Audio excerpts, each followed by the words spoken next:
Hey, welcome to Internet Roundup. I was doing some last-second research. Okay, what'd you find? So are you. Yes. What are you looking at? I was just checking my email. That's how things go around here on Internet Roundup, the most casual talk show on web. Yeah, I left in the middle of one episode. Oh, did you? No. Okay. Let's say I didn't even notice. That's Josh Clark. I'm Chuck Bryant, and we do the Stuff You Should Know podcast, and also this. Yep. That's what it should just be called. Also this. Also this. We round up the internet two at a time, and today we are going to talk about, well, let's talk about the less interesting one first. Okay. The most boring man in Britain is said to be Peter Willis, and a psychologist named Sandy Mann is kind of obsessed with, or let's just say very interested. Sure. With anoraks. Yeah, I think that's a dull person. Yeah. About the psychology of boredom. And is it Sandy a he or a she? I believe it's she. Oh, okay. Could be either one. Could be. Sandy with an I. It's probably a woman. Like what guy would spell his name with an I? Oh, man. Sandy Newton's out there going, what gives, fellas? So Sandy is interested in the psychology of boredom, and Peter Willis is photographing not all of them, but 150,000 mailboxes, what they call post boxes, right, all over Britain. That's his hobby. That's his hobby. Actually, that's one of several hobbies. He's into some other stuff as well. He likes sports. He likes to dance, I believe. Yeah. Does he really?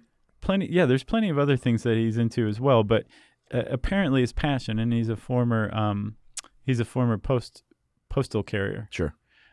Is photographing these letterboxes. I don't see what's so boring about being a photographer. Well, here's the thing. The thing that started all of this is the Daily Mail wrote an article about him. Well, there you have it. And they said they called him the most boring man in Britain. And apparently, poor Peter Willis is like, what gives? That's not cool. Yeah. He thought they were just doing a spotlight on him and his hobby. When he goes to get the paper, he sees that he's being called the most boring man in Britain. So Sandy Mann came to his rescue and went and interviewed him, and I guess won his trust over and came back and reported, yes, he is indeed the most boring man in Britain. No. I'm just kidding. No, Sandy said, I think the title is unfair. Actually, that's what Peter said about himself, but Sandy agrees. Yeah. Other people think Peter is boring. Others may think his hobby is boring. And neither one is true. Yes. And Sandy, again, is I think you said a professor of psychology, right? Yeah. And she polled her students to find what constitutes a boring hobby. Yeah, I thought that was kind of interesting. Yeah, and there were some that emerged very clearly. Stamp or coin collecting was mentioned by 43%. And then train, bus, or plane spotting, 19%. Fishing is boring for 16%. That's not right. What do you mean? Fishing's not boring. Well, I think to people who are not anglers, they see you sitting in a boat for possibly hours without catching anything, or standing in a river or doing whatever kind of fishing you're doing. That's meditative, not boring. I agree, man. Like I go trout fishing and I don't have to catch anything. I just like traipsing around in a river. Right. You know? And so Sandy, being a psychologist or a professor of psychology, either one, says, hey, there's actually a lot to things that you might call boring. They focus the mind, typically on the mundane. Yeah. And in doing so, it actually has been shown to unlock creativity. Yeah. And I guess she is a psychologist because she says, as a mental health practitioner, one piece of advice I always give my depressed clients is to look for pleasure in simple, ordinary things. That's right. So maybe taking photos of post offices or post boxes is a good way to stave off depression. Yeah. Especially in Britain, because it can get gloomy there. Let's just come out and say it. You're a brave man. Yeah. Some of the other things students said were boring. Bird watching, knitting, politics, collecting objects such as stones or shells. It seems like any kind of collecting hobby, students were just like, how boring can you get? Well, especially stuff that is described as useless. Collecting useless things, like a stone. They also mentioned taking pictures of pylons, making things out of matches, and metal detecting in areas where there's nothing to find.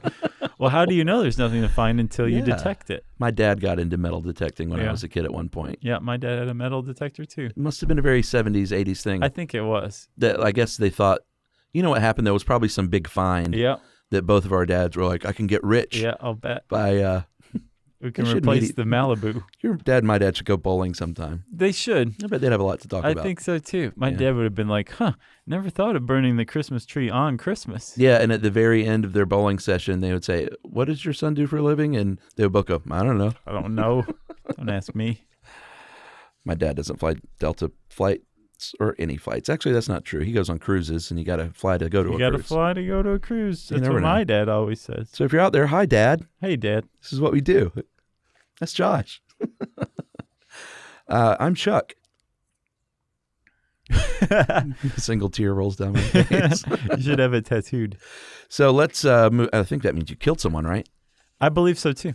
From my Casey's understanding nodding in of the corner. prison tattoos, Casey's like, yeah. That's what it means. Sure.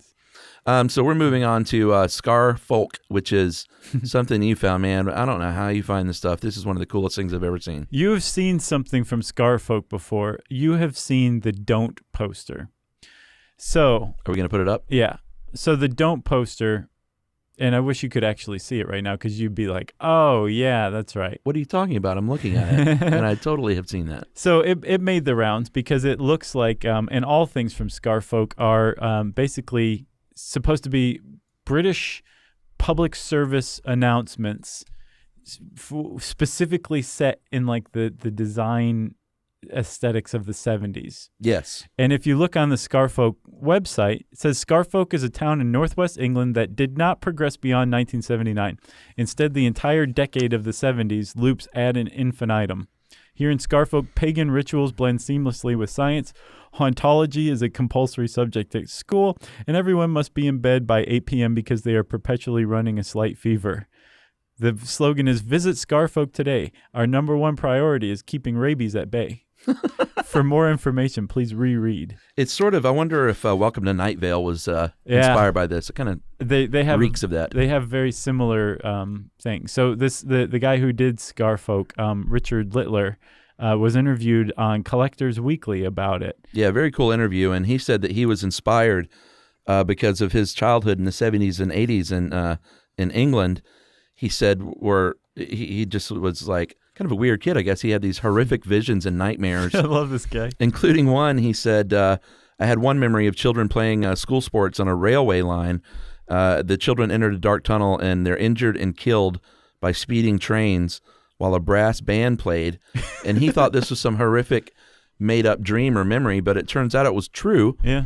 He actually saw that. It was, these public information films that, blood spills red on the highway and all these scare films that they would make in the 70s and 80s to scare children into not doing things. Right. He watched one in 1977 called The Finishing Line that showed kids being plowed over by trains. And it made quite an impression. It actually led to Scarfolk. Yeah. So very famously, he's done some nonfiction book covers from the 70s, like the Penguin Guides to Children and Hallucinogens, The Future of Discipline. That's a good one. That is a good one. There's also one that I love. It's a page out of a textbook, and it says, Jenny finds a foot. And it's a picture of a little girl like finding a foot, and the guy is just really good at not just coming up with wacko ideas, but creating things that look so realistic that when they make the rounds out of context, they make it off of the Scarfolk blog and into internet. Yeah. People are like, "What is this? This couldn't be real. Is this real?" And go crazy. And the one that really kicked it off was the Don't campaign. Yeah. You have seen that, right? Yeah. Yeah. For sure. And it's so great because whatever you do, don't. Right. And it never says what you shouldn't do. I know. It's just don't. It's awesome because it causes panic. Littler, is that his name? Yeah. He mentions his influences: Monty Python, Terry Gilliam, of course, George Orwell, Ralph Steadman, the great illustrator, and he also mentions the Boards of Canada, the band that you love. Yeah. And Casey, because he's nodding. Sure. And the Beatles. And he said, whose work from 1967 on I consider proto-hauntology. I never really, I don't know. Oh, he's just I'm a big Beatles fan. making up stuff as he goes along, and it's just he's dropping dimes. Interesting. Yeah. And of course, the early Genesis live shows of Peter Gabriel. Yeah. Which my father-in-law he went to one of those. Oh, really? Yeah, he's got a great story about it. I'll bet. Mm-hmm. Yeah, I'll bet. I'm not going to tell it now, though. I don't think you should. So Scarfolk, head on over to, Collectors Weekly, because they're doing some great work, but also scarfolk.blogspot.com. Yeah, I'm a big fan of any, like Marwin Call. Did you see that documentary? Mm-hmm. Anything where you're creating these different surreal worlds. Right.